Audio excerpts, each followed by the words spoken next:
अगर आप गोल्ड और सिल्वर में इन्वेस्ट करते हैं या फिर करना चाहते हैं या फिर एटलीस्ट इंटरेस्टेड इस सेक्टर में, तो ये वीडियो आपके लिए बहुत इंपॉर्टेंट हो गई है, क्योंकि अभी बहुत बड़ी रैली देखने को मिली है, उसके बाद करेक्शन देखने को मिला, लेकिन आगे जाके होगा क्या? जब भी कुछ दुनिया में अनसर्टेनिटी होती है, जो भी वॉर हो गया, कोरोना हो गया, इकोनॉमी गिर गई, बहुत सारा कुछ कंट्री के इश्यू हो गए, तो गोल्ड की प्राइसेस बढ़ जाती है।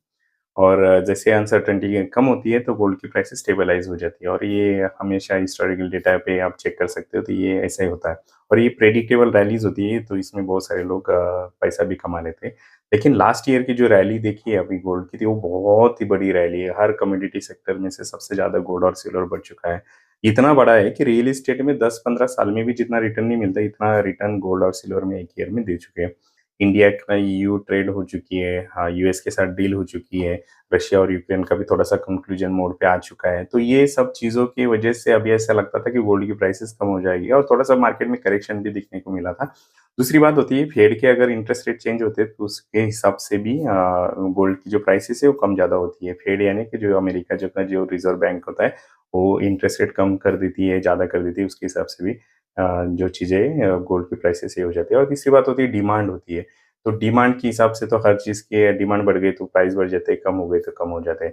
3 इक्वेशन जो भी है वो अगर देखा जाए तो ये प्राइसेज़ कम-ज़्यादा होती रहती है। लेकिन अभी जो एक्सपेक्टेड था कि ये रैली में करेक्शन आना चाहिए था, ये करेक्शन इतना ज़्यादा दिख नहीं रहा है। और अगर बड़े-बड़े फंड हाउसेस अगर देखा जाए, जैसे जेपी मॉर्गन भी है, उन्होंने भी गोल्ड का प्राइसेज़ का जो टारगेट रखा है वो बहुत ज़्यादा बढ़कर रखा है, मतलब $6000 पर आउंस वो 2026 तक बोल रहे हैं। तो इसका मतलब रैली अभी भी चल सकती है, ऐसा उसका अंदाज़ है। तो ये क्या हो रहा है?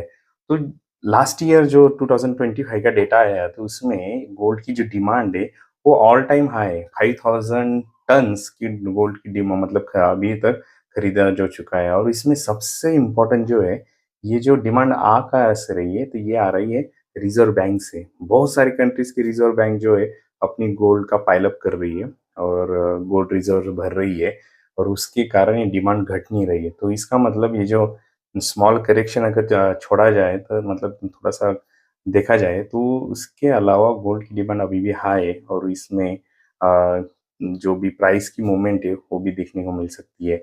और इसके साथ सिल्वर भी फॉलो कर लेता है गोल्ड की जो प्राइसेस होती है उसको। तो ये जो रैली है, ये इस टाइम की रैली थोड़ी-सी डिफरेंट है। तो इस इन्फॉर्मेशन को ध्यान में रखते हुए आप देख सकते हो कि किस तरह से इन्वेस्टमेंट करनी चाहिए। अभी ये गोल्ड की रिजर्व बैंक गोल्ड क्यों पाइल अप कर रहा है, क्यों भर रहा है? इसके लिए अलग अलग वीडियो बनाएँगे, और उसमें पता चल जाएगा कि एक्चुअली रिजर्व बैंक का क्या चक्कर चल रहा है। और हमारा इंडिया का भी जो आरबीआई, उन्होंने भी बहुत सारा